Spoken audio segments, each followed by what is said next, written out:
Oui. Pour moi, l'éducation, c'est un des piliers majeurs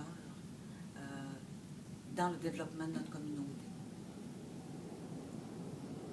On a des écoles locales que je considère des écoles de qualité. On a longtemps dit qu'on voulait être compétitif. On a atteint cet objectif-là.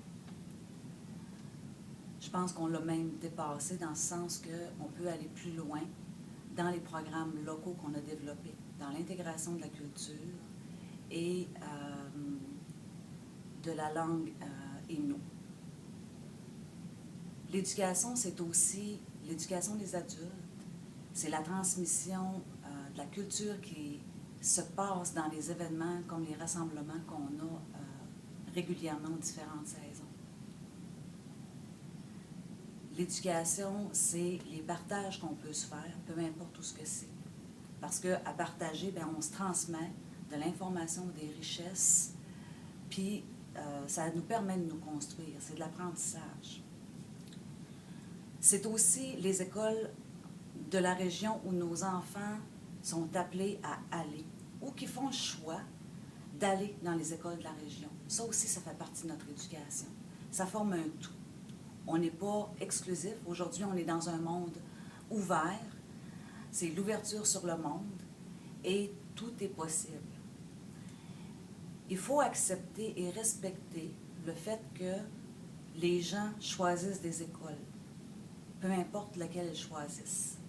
C'est des enfants qui font partie de la communauté et le développement qu'ils choisissent de se donner à quelque part ne fait qu'ajouter à la richesse de ce qu'ils vont pouvoir ramener éventuellement dans la communauté, en y travaillant, en contribuant à leur façon aux activités qui vont se vivre à l'intérieur de la communauté de façon différente et variée.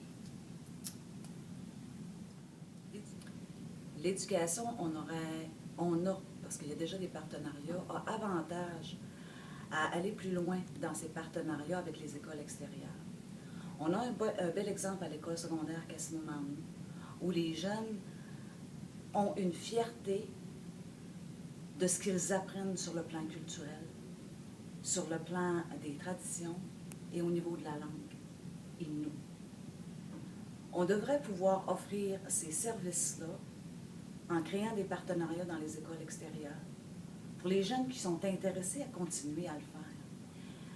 On devrait être assez ouvert pour pouvoir permettre à des jeunes Québécois qui ont le goût de s'ajouter à ces cours-là et à nos cours d'histoire qu'on pourrait leur donner, leur transmettre, de s'intégrer au cours de Nilweon et d'histoire.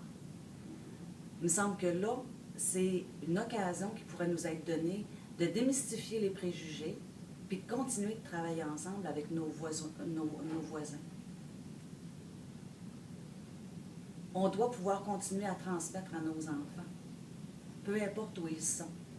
Parce qu'on a tellement un beau milieu, on est tellement une belle communauté, qu'on finit tous par y revenir à un moment donné. C'est ce que j'observe.